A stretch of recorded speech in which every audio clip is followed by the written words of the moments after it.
श्रद्धा, अंधश्रद्धा, सायन्स याच्या सीमारेषेवरती हे नाटक खेळत राहतं.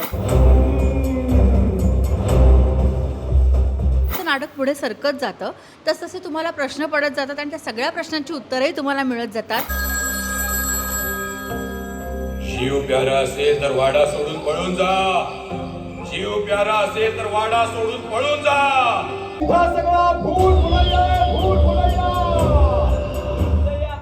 खूप छान वाटतंय. एकतर वेगळा जॉनर आहे आणि हॉरर हा विषय असा आहे ना की तो उत्सुकता वाढवणारा विषय आहे आणि त्याच्याबद्दल पडणारे प्रश्नही खूप असतात.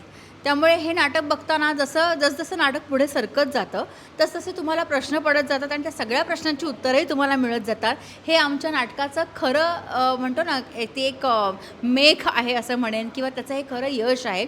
आणि येणारा प्रत्येक माणूस येताना खूप सारं काय असेल भूलभुलैया नाटक सुरू झाल्यानंतर असं वाटतं लोकांना की हे काय आहे, हे कशा पद्धतीने पुढे जाणार आहे, कसं पुढे सरकणार आहे. पण जसजसं नाटक पुढे जातं तसतसं सगळ्या गोष्टी उलगडत जातात आणि सगळ्या प्रश्नांची उत्तरं मिळत जातात. आणि कुमार सोनूंनी फार उत्तम पद्धतीने हे नाटक बसवलेलं आहे.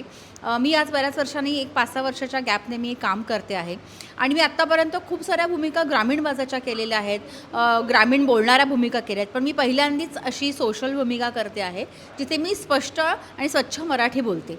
त्यामुळे आणि मला खूप बोलायचं आहे. मी जस्ट मी एक स्टोरी टेलर म्हणून पण मी या नाटकामध्ये काम करते आहे.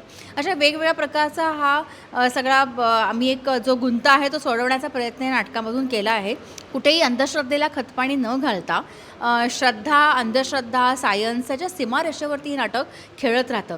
आणि आमचे निर्माते रणजित देसाई आणखीन केदार सामंत यांना मी थँक्स म्हणेन की त्यांनी या नाटकाच्या एवढ्या लाटेमध्ये एक वेगळं नाटक ते इथे घेऊन आलेले आहेत आणि कुमार सोनीने उत्तम बसवलेलं आहे. विजय गवंडेंचं खूप छान म्युझिक याला लाभलेलं आहे आणि कलाकारांचाही अभिनय खूप सुंदर आहे. तर डॉक्टर परिणिता पावसकर आणि आमचा साहिल देसाई हे दोघंजणं नवीन आहेत आणि त्याचबरोबर आशुतोष घोरपडे आहेत.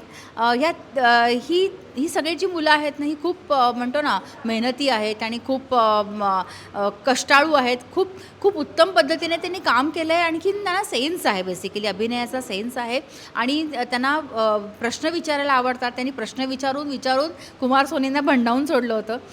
मीही त्यांच्या प्रश्नांची काही उत्तरं दिलेली आहेत. त्यामुळे यांचाही अभिनय बघण्यासारखा आहे आणि नक्की यावं आणि सगळ्यांनी या नाटकाचा लाभ घ्यावा. सगळ्यांना आवाहन करेन की या बघा. जोपर्यंत नाटक बघणार नाही तोपर्यंत कळणार नाही की भूलभुलैया नक्की काय आहे. Thank you so much.